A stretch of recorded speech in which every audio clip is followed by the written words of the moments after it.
कक्षा 12 के लिए बोर्ड में ऐसी कॉपी मिलने वाली है। बोर्ड कॉपी लिखते समय आप किन बातों का ध्यान रखें, बोर्ड कॉपी कैसे लिखें, उसी के बारे में आज हम यहाँ बात करने वाले हैं। सबसे पहले आपको जिस बात का ध्यान रखना है वो है कुल पृष्ठ संख्या। जो आपके पृष्ठों की संख्या है वो 32 होने वाली है, जिसमें कवर पेज भी शामिल है। यानी आपके लिखने योग्य पेज 1 से 30 हैं और 2 कवर हो जाएंगे आगे की और पीछे का, कुल 32 पेज हो जाएंगे। तो जैसे ही कॉपी आपको मिले सबसे पहले आप क्या करेंगे, पेजों को गिन लेंगे और यदि कोई पेज कम है, ज़्यादा है, कटे फटे हैं तो अपने विक्षक को कह करके वो कॉपी बदलवा लेंगे। दूसरी महत्वपूर्ण बात आप ध्यान रखेंगे रोल नंबर की। ये आपके अंकों में रोल नंबर का कॉलम दे रखा है, यहाँ आपके जो भी रोल नंबर है वो लिखना है। और फिर आप अंग्रेजी में भी शब्दों में लिख सकते हैं, हिंदी में भी शब्दों में लिख सकते हैं। जैसे यहाँ लिखा 25,45,461, ये हिंदी में शब्दों में लिखा। आप चाहें तो अंग्रेजी में भी लिख सकते हैं 25,45,461।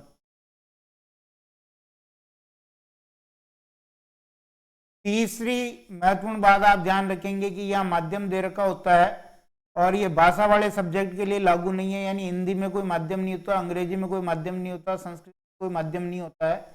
बाकी जो दूसरे सब्जेक्ट होते हैं उनमें माध्यम होता है।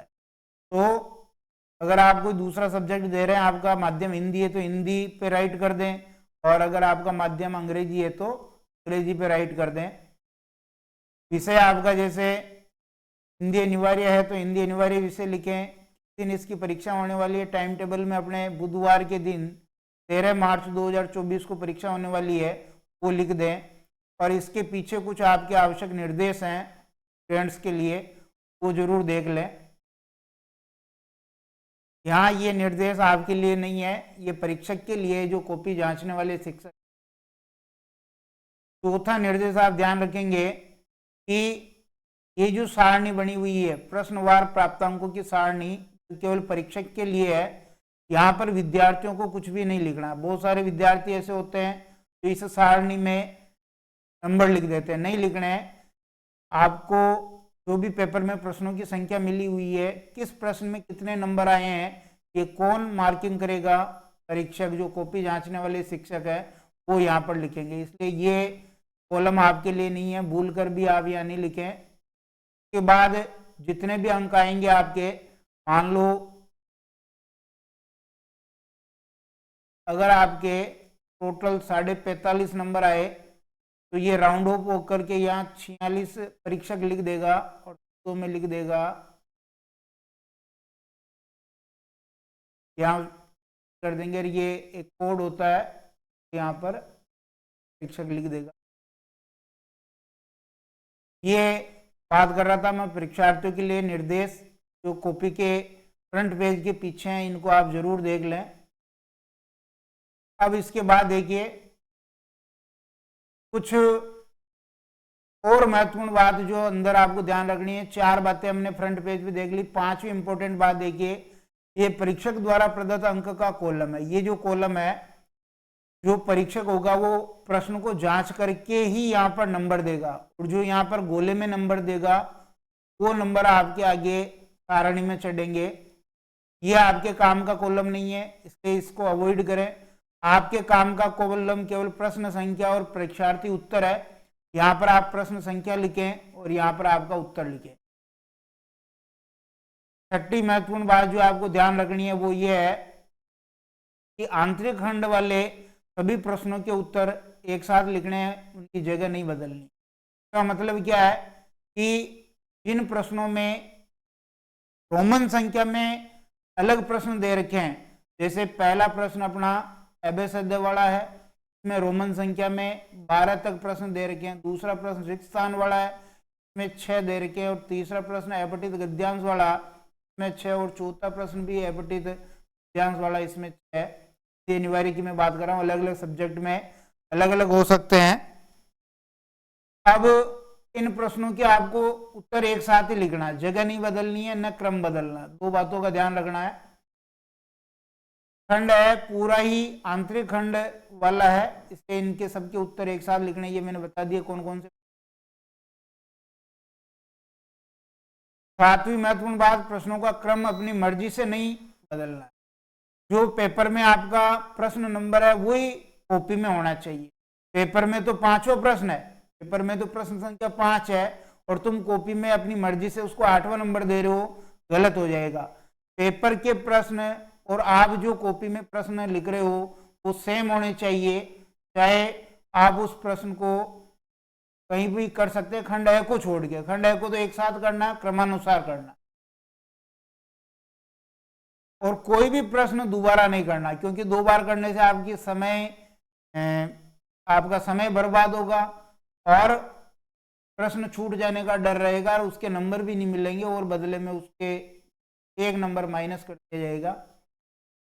यहां पर देखिए एक तरीका मैंने बताया, प्रश्न संख्या 1, ये प्रश्न संख्या है, सही विकल्प और सही उत्तर है।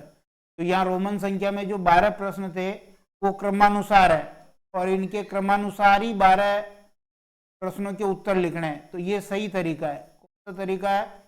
ये सही तरीका है कि आपको जो प्रश्न आ रहा, मान लो पहला आ रहा है ए लिख दिया, दूसरा आ रहा है ब लिख दिया, तीसरा नहीं आ रहा छोड़ दिया, चौथा नहीं आ रहा छोड़ दिया, इसमें से लिख दिया।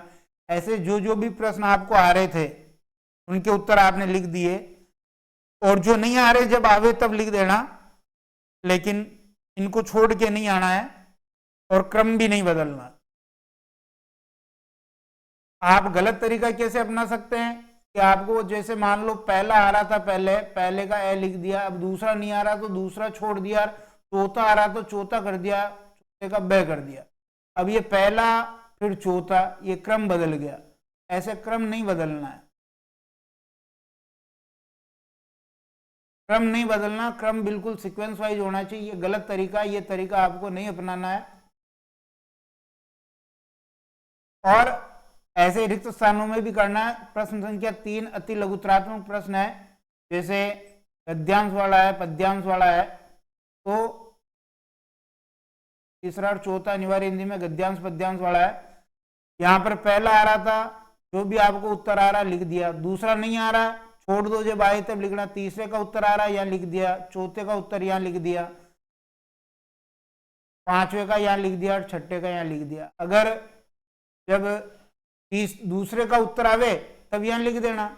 लेकिन आप सबसे बड़ी गलती क्या करते हो, जो गलत तरीका अपनाते हो, वो ये है कि पहले का आ रहा उत्तर लिख दिया, फिर दूसरे का नहीं आ रहा, तीसरे का नहीं आ रहा, चौथे का नहीं आ रहा, पांचवे का आ रहा तो आपने पांचवे का लिख दिया। ये क्रम आपने बदल दिया, ये गलत तरीका है और ये तरीका आपको नहीं अपनाना है।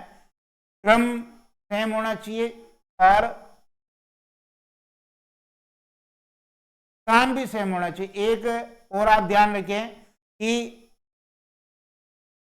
खंड एम में थोड़े जो प्रश्न है वो पहले पेज पे कर दिए, के बाद थोड़े प्रश्न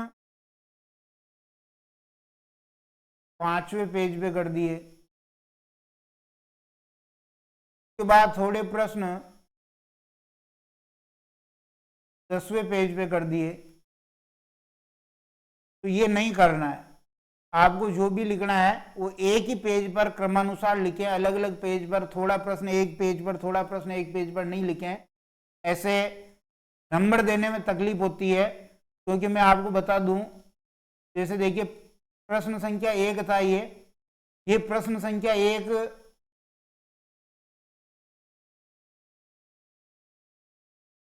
प्रश्न संख्या 1 जो है ये 12 अंक का था।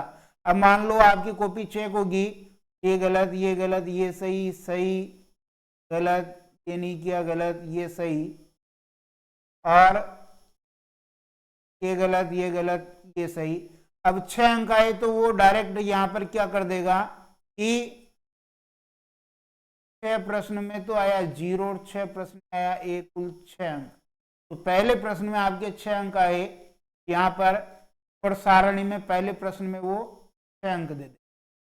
पर मान लो आपने आधे आधे किए, जैसे यहाँ पर मैंने बताया था कि 2 प्रश्न यहाँ कर दिए तो पहले में 2 नंबर यहाँ दे दिए, फिर 5वें पेज पे 2 देगा तो ऐसे कैसे जोड़ेगा, और उसका दिमाग खराब होगा, आपके नंबर कटने की गुंजाइश रहेगी। इस प्रकार बोर्ड कॉपी अच्छा लिखें, और सबसे लास्ट में जहाँ पर आपका पेपर समाप्त हो वहाँ पर आप ऐसे लाइन खींच के समाप्त लिख दें, आगे के सारे पेजों को ऐसे तिरछी लाइन से काट दें। ठीक है, धन्यवाद।